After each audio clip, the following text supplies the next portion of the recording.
The research report task is now available on Blackboard in the assessment section within the report folder. You will need to download both the task sheet and the Excel data file, as well as the criteria sheet that must be attached to your report when submitted. The aim of this assessment task is to give you the opportunity to apply the data analysis skills that you are learning to some real-life data. This semester we are researching the number of internet users, a topic that is of interest in many areas of business, but we will approach it from the following perspective. The idea is that you are working at a large global advertising company. At a meeting, a recent media story is discussed, and in particular there is interest at the report's mention that in 2010, in the US alone, online advertising achieved revenue levels of $26 billion. Your boss decides that it is important to have a better understanding of the levels of internet users, and in particular whether the numbers of users are still increasing, so as to think about what the implications are with respect to online advertising opportunities and possible strategic applications of such knowledge.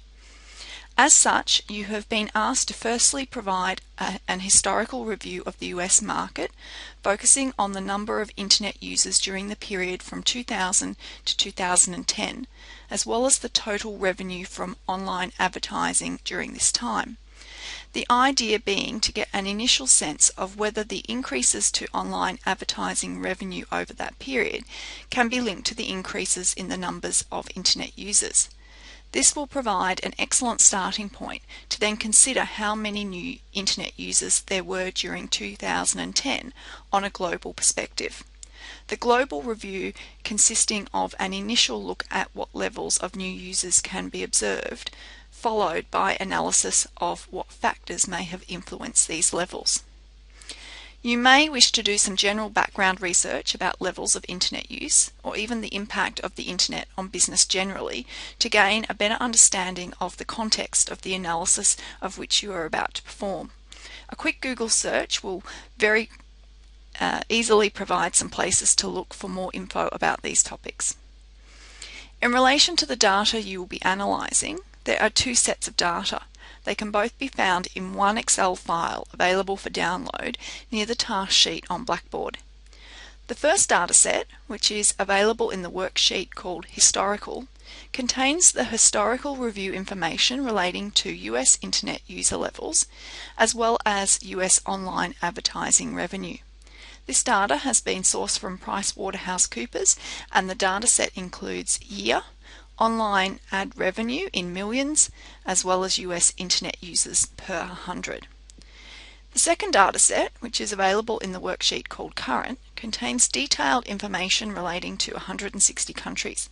The data has been sourced from the World Bank, and the data set includes country, region, GDP growth, life expectancy at birth, population ages 15 to 64 as a proportion, new internet users in 2010 per 100 people. As a research officer, you have been asked to summarise, analyse and interpret each of the data sets. The task sheet includes quite a specific list of tasks which must go into the report. If you are not familiar with any of the terminology used in this assessment item, we would recommend that you undertake some general reading using Google for key terms.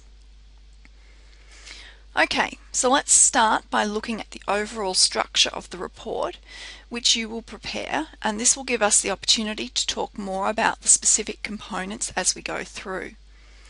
It is important that your report is structured as a business report and appropriately formatted. You should therefore include a title page. When you submit your report to Assignment Minder, you will need to complete an Assignment Minder cover sheet to attach to your folder, and so this will include more detail.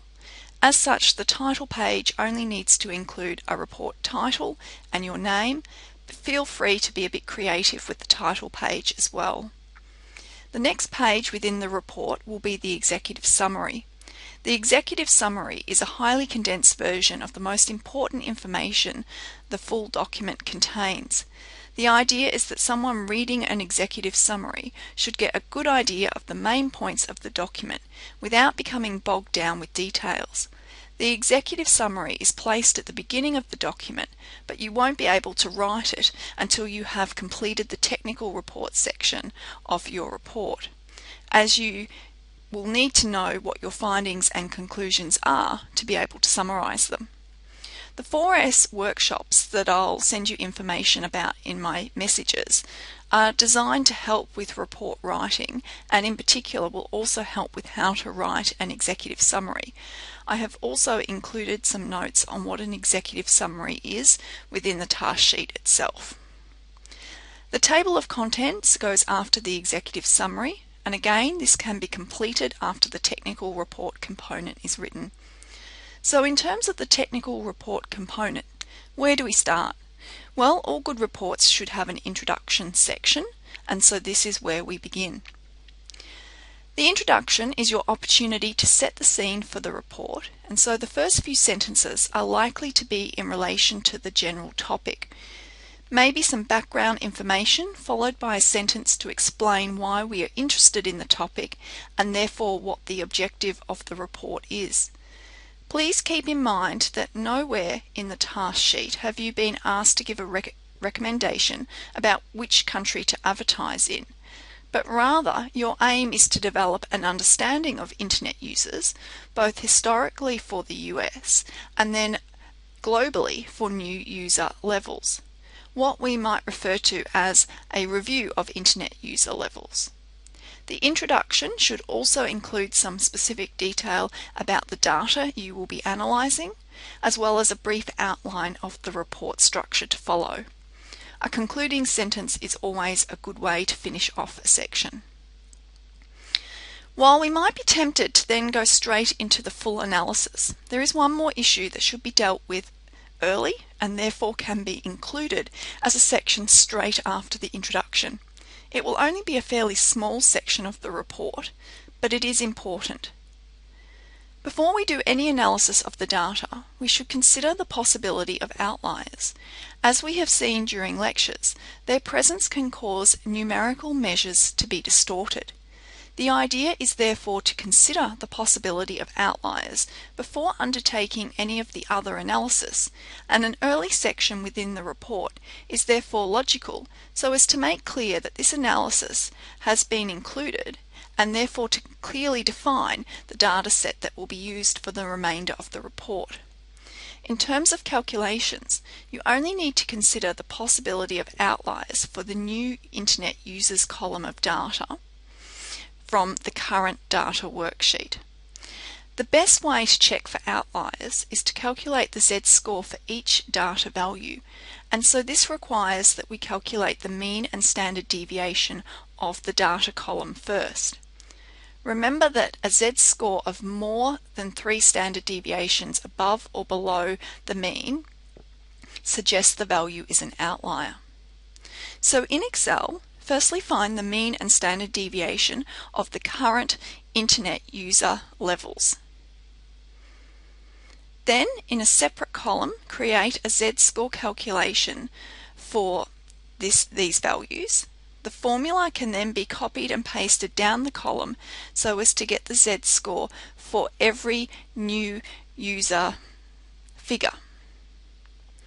Then it is just a matter of scanning through the column to see if you have any z-scores of more than positive 3 or less than negative 3. If you do find any, you will need to then think about whether to leave them within the data set or remove them completely such that the whole row would be deleted.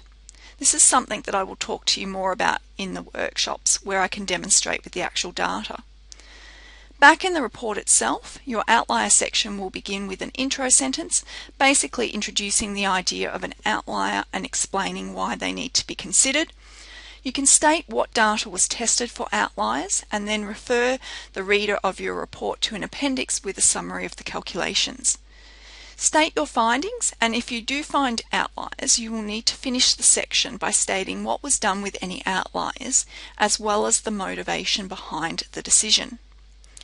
In relation to the appendix, it can be fairly simple, and I would recommend including an intro sentence, maybe with the z-score formula and a statement of the outlier rule. It would then be useful to include a small table showing some examples of the Z-score calculations. Having the outlier discussion out of the way, we can now go to the specific tasks, and a good place to begin is with the historical analysis. While ultimately it is up to you, one structure idea would be to complete the historical review first so as to provide a lead-in to the current review. It is important to think about the overall structure of the report and how it flows logically.